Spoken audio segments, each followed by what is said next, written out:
بھائی جو بات ہے ٹو دا پوائنٹ، ایاک نعبد و ایاک نستعین، اللہ کہتے ہیں کہ ہم تجھی سے مدد مانگتے ہیں، اللہ نے ہمیں کہا نا، تو نبی سے مدد مانگنا اگر جائز ہے تو پھر اس آیت کا مطلب کیا ہے؟ بس یہ بتا دیں آپ یوٹیوب پہ ہمیں.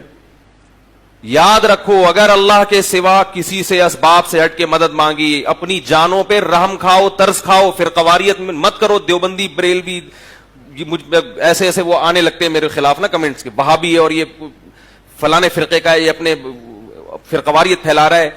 تانے دیتے رہو، جہنم کی آگ میں لٹکے ہوئے ہوگے. اگر شرک قابل معافی ہوتا تو اللہ سب سے پہلے محمد صلی اللہ علیہ وسلم کے چچا ابو طالب کو اور آپ کے دادا عبد المطلب کو جہنم کی آگ سے بچاتا.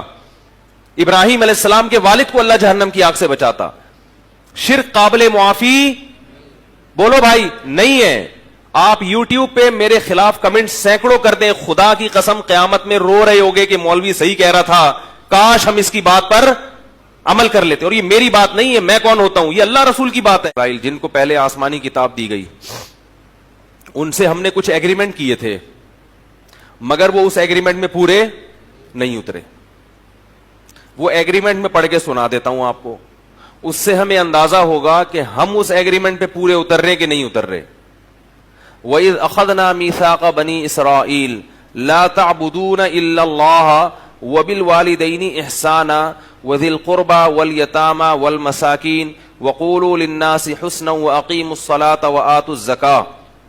فرمایا ہم نے بنی اسرائیل سے سخت اور مضبوط معاہدہ لیا تھا. مضبوط معاہدہ ایسی بات پر کیا جاتا ہے جو احکام اللہ کی نظر میں بہت زیادہ اہم ہوں. وہ سخت اور مضبوط ایگریمنٹ کیا تھا؟ لا تعبدون الا اللہ، کہ عبادت صرف کس کی ہوگی؟ اللہ کی. آج مسلمانوں کا ایک بہت بڑا طبقہ عبادت میں پیغمبر کو اور اولیاء کو اللہ کے ساتھ شریک بولو یار کر چکا ہے. لوگ مجھے کہتے ہیں اس ٹاپک پر نہ بولا کریں آپ،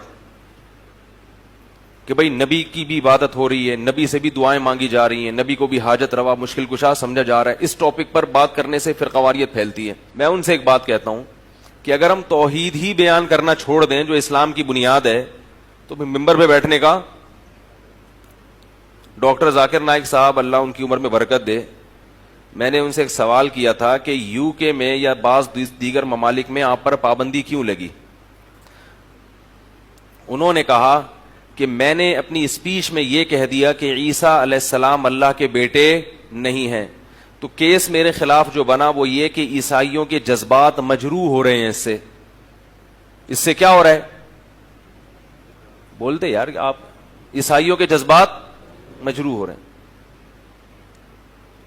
تو پھر وہ کہنے لگے کہ میں نے سوچا کہ اگر میں یہ بیسک بھی اسلام کی بیان نہیں کروں گا، یعنی یہ تو اسلام کی بیسک ہے نا کہ لم یلد ولم یولد، نہ اللہ نے کسی کو جنا نہ وہ کسی سے جنا گیا، اس کی کوئی اولاد نہیں ہے، وہ یکتا ہے. یہی تو پورا قرآن بیان کر رہا ہے.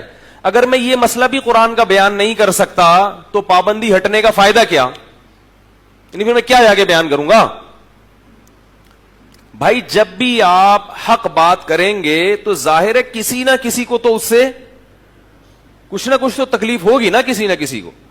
تو اس میں یہ دیکھا جاتا ہے کہ اس حق کی نوعیت کیا ہے. اگر یہ بہت اہم مسئلہ ہے تو بیان کرو، اہم مسئلہ نہیں ہے تو اسے کسی دوسرے وقت کے لیے رکھ دو. بھائی کیا خیال ہے؟ بھائی بہت اہم ہے تو ٹھیک ہے، نہیں ہے تو پہلے اہم مسئلے حل ہو جائیں پھر اس طرف آئیں گے. لیکن اگر وہ اسلام کی بنیاد ہے اس کو تو بیان بہرحال. اب اگر میں ختم نبوت کا عقیدہ بیان کروں اور قادیانیوں کو اس سے تکلیف ہوتی ہے، ان کے جذبات مجروح ہوتے ہیں، بھائی ہونے دو. کیونکہ اگر آپ ختم نبوت کے معاملے میں لچک دکھائیں گے اس کا مطلب تو آپ کا پورا مذہب کا ستیہ ناس ہو گیا. پھر یہ تو آپ نے اپنی شریعت کو مان لیا کہ یہ منسوخ ہو سکتی ہے، تو محمد صلی اللہ علیہ وسلم کے ساتھ شرکت ہو گئی ہے. تو اسی طرح یاد رکھو ختم نبوت سے بھی زیادہ اہم مسئلہ اللہ کی توحید کا ہے، کیونکہ نبوت کا بنیادی مقصد اللہ کو ایک ہونا ثابت کرنا. انبیاء کا تو مقصد ہی ہوتا ہے. تو جیسے ختم نبوت پہ ڈاکہ برداشت نہیں ہوگا ایسے ہی اللہ کی توحید پہ بھی ڈاکہ برداشت. حضرات اہل سنت السلام علیکم ورحمۃ اللہ وبرکاتہ. حضرات ابھی یوٹیوب پر میں نے ایک वीडियो देखी, मुफ्ती तारिक मसूद साहब है कोई, उनकी वीडियो देखी। पहले तो वीडियो देखने के बाद जब उन्होंने जो एतराज़ किया तो मुझे उस पर काफ़ी देर हंसी आई और मैं सोचने लगा कि ये पढ़े लिखे आदमी होकर के इस किस्म का एतराज़ कर कैसे रहे हैं। लेकिन बहरहाल अब एतराज़ करना तो आदमी के अपने उस पर है, वो चाहे जिस किस्म का भी एतराज़ कर दे। तो बहरहाल उन्होंने एतराज़ किया है कि इय्याका नअबुदु व इय्याका नस्तईन, ये जो आयत करीमा है इस पर उन्होंने एतराज़ किया है कि अल्लाह के अलावा किसी और से मांगना जायज़ नहीं है। अल्लाह हमसे कहता है, हुक्म देता है कि मेरी इबादत करो और मुझी से मदद तलब करो। तो इस आयत का कोई मतलब बता दे मुझे यूट्यूब पर वीडियो बना करके। और अगर नबी से मांगना जायज़ हो या और दीगर लोगों से मांगना जायज़ हो तो कोई इसका मतलब बता दे। तो मैं सबसे पहले एक मशवरा दूंगा कि मुफ्ती साहब क़िबला, आप हमेशा यूट्यूब पर मत बैठा कीजिए, कभी कभी जो है ना तो घर के अंदर बैठ करके कुरान शरीफ भी पढ़ लिया कीजिए। तो कुरान शरीफ आप पढ़ेंगे ना तो आपको जवाब कुरान मुक़द्दस में खुद ही मिल जाएगा। लेकिन अब वो क्या करें, आदमी को सस्ती शोहरत हासिल करना है तो यूट्यूब पर बैठा हुआ है, तरह तरह के एतराज़ कर रहा है। अब ये एतराज़ कोई आज का एतराज़ तो है नहीं, ये एतराज़ न जाने कब का एतराज़ है। देवबंदी हज़ारों मरतबा कर चुके हैं, लाखों मरतबा कर चुके हैं, हज़ारों लाखों मरतबा उनको जवाब दिया जा चुका है। बहरहाल मैं इनकी किताबों से भी जवाब दे सकता हूँ कि अल्लाह के अलावा दूसरों से कैसे मदद मांगी इनके अकाबिरीन ने, लेकिन मैं उसमें इतनी लंबी वीडियो नहीं बनाऊंगा क्योंकि बहुत कम लोग होते हैं जो कि इतनी लंबी वीडियो देखते हैं, इसलिए मुख्तसर जवाब दे रहा हूं मैं। सबसे पहले मुफ्ती साहब क़िबला से मैं पूछना चाहता हूं कि अगर आयत करीमा पढ़ने के बाद में इसी किस्म के एतराज़ करना आपको आता है तो फिर एक एतराज़ हमारा भी सुन लीजिए। जो आयत आपने पढ़ी इय्याका नअबुदु व इय्याका नस्तईन, अरे उसी के पहले आप चले जाइए ना। जैसे कुरान मुक़द्दस शुरू करेंगे आप तो आयत शुरू होती है अल्हम्दुलिल्लाहि रब्बिल आलमीन, तमाम तारीफ़ें अल्लाह के लिए जो तमाम जहानों का रब है।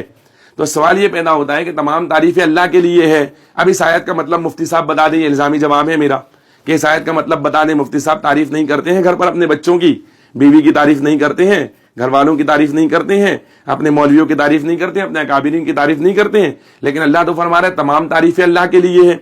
तो मुफ्ती साहब का जो भी जवाब होगा बहरहाल वही जवाब हमारा यहाँ पर भी होगा, ये इल्ज़ामी तौर पर मैंने अर्ज़ किया है। और रहा सवाल मदद मांगने वाली बात, तो आइए कुरान मुक़द्दस से पूछते हैं, ए कुरान तू हमें बता कि अल्लाह के अलावा किसी और से मदद मांगना ये जो है तो शिर्क है या जायज़ है, मांग सकते हैं। तो अल्लाह तबारक व तआला खुद हुक्म देता है मांगने की। अल्लाह रब्बुल इज़्ज़त इरशाद फरमाता है वदउ शुहदाकुम मिन दूनिल्लाहि इन कुंतुम सादिकीन, और अल्लाह के सिवा अपने सारे हिमायतियों को बुला लो। अल्लाह अल्लाह, तो अल्लाह रब्बुल इज़्ज़त एक तरफ अगर ये शिर्क होता तो अल्लाह पाक काफिरों से हरगिज़ न कहता कि अपने हिमायतियों को बुला लो मदद के लिए, जाओ अल्लाह के सिवा किसी और को भी बुला लो, मदद मांगो।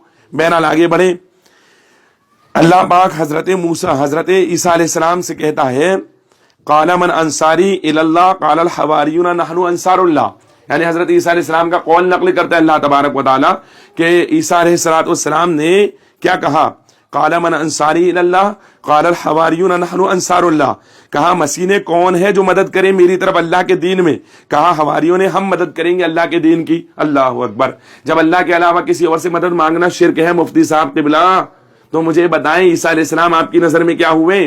और खुद अल्लाह तबारक व तआला ने जो है तो इसको कुरान मुक़द्दस में इस आयत करीमा को नाजिल फरमा करके बताया, तो फिर माज़अल्लाहि रब्बिल आलमीन खुद अल्लाह रब्बुल इज़्ज़त के बारे में आपका क्या अकीदा है कि अल्लाह पाक शिर्क की तालीम दे रहा है?